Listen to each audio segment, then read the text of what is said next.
Selamat datang di Indoresmi Channel. Kembali lagi dengan aku, Mawar. Di podcast kali ini, aku bakal ceritain pengalaman horor dari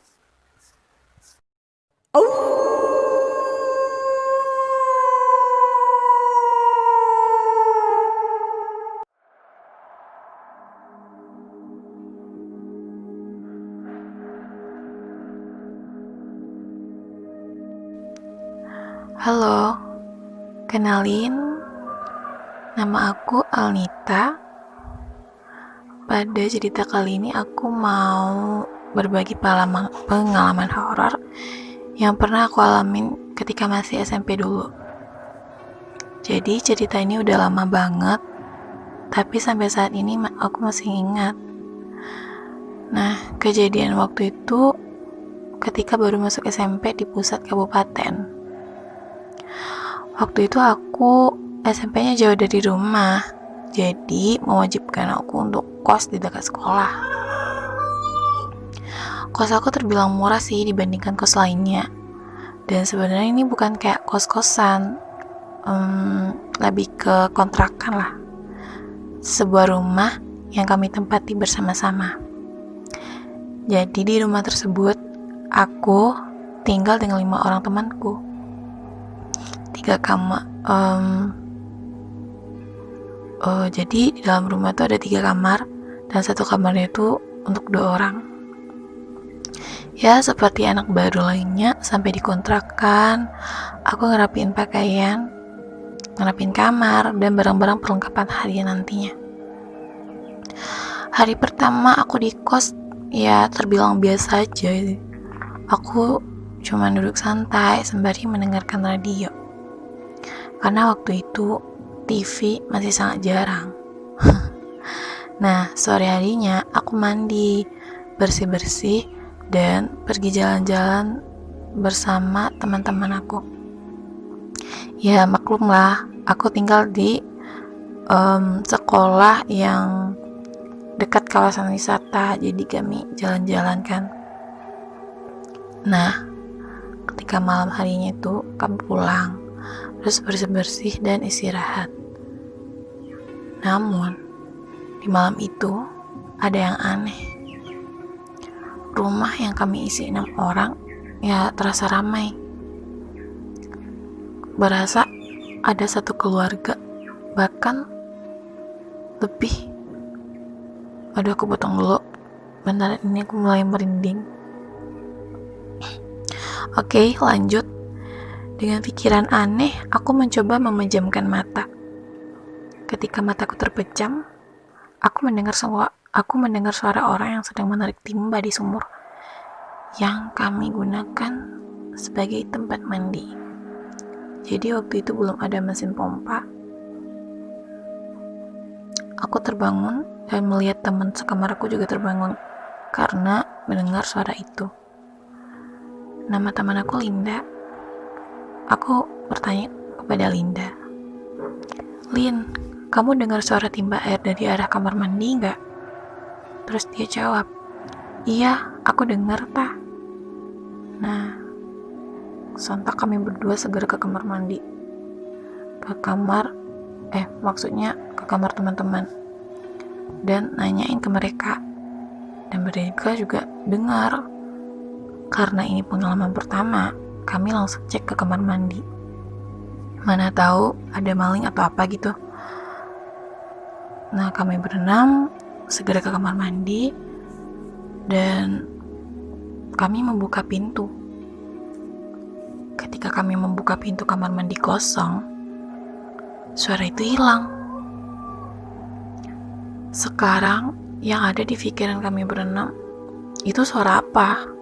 Dan siapa malam-malam begini menimba sumur di kamar mandi? Kami berenam bingung. Ya, mana ada? Apa ya? Bingung karena suara yang tadi. Dan kami berenam kembali ke kamar dengan pikiran yang kacau. oleh kejadian aneh tersebut. Karena takut, kami berenam memutuskan tidur di satu kamar yang sama. Dan saat kami menutup pintu kamar, kembali ada suara-suara. Mulai dari suara orang menimba air, menyuci piring, menyuci pakaian. Pokoknya malam itu kami gak bisa tidur. Sampai jam 4-an, suara itu mulai hilang dan kami pun tidur. Paginya kami terbangun dan pergi sekolah. Terus siangnya kan pulang sekolah. Ya gak ada kejadian aneh sih. Siangnya gak ada suara aneh sama sekali. Jadi kami berpikiran mungkin tadi malam hanya khayalan kami saja. Nah, malam kedua kami baru selesai sholat isya, mengaji dan membuat tugas. Sekitar jam 10 malam kami pergi tidur ke kamar masing-masing. Dan ketika kami mau tidur, lagi-lagi suara aneh terdengar kembali. Semua macam suara aktivitas manusia ya malam itu bisa kami dengar. Mulai dari orang mencuci baju, orang mandi, sampai anak-anak bermain air.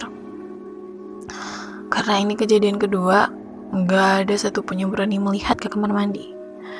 Dan kami paksakan untuk tidur. Keesokan paginya kami ke rumah bapak yang punya rumah. Dan rumah bapaknya lumayan jauh lah dari kontrakan. Dan kami berenam memutuskan untuk enggak lagi di rumah itu dan segera pindah kos. 2 malam yang sangat menakutkan bagi kami berenam, dan di sekolah pun cerita kami mulai banyak tersebar mengenai sumur dan kamar mandi tersebut. Nah, salah satu teman kami yang asli orang sini, dia cerita ke kami di kelas. Rumah itu emang rumah baru, namun sebelum rumah itu di tanah tersebut udah ada sumur sejak lama. Bahkan sejak si bapak yang punya rumah masih kecil, sumur itu udah ada. Konon katanya sumur itu bekas sumur dari sebuah rumah sakit pada masa perjuangan dulu. Dan itu udah lama sekali.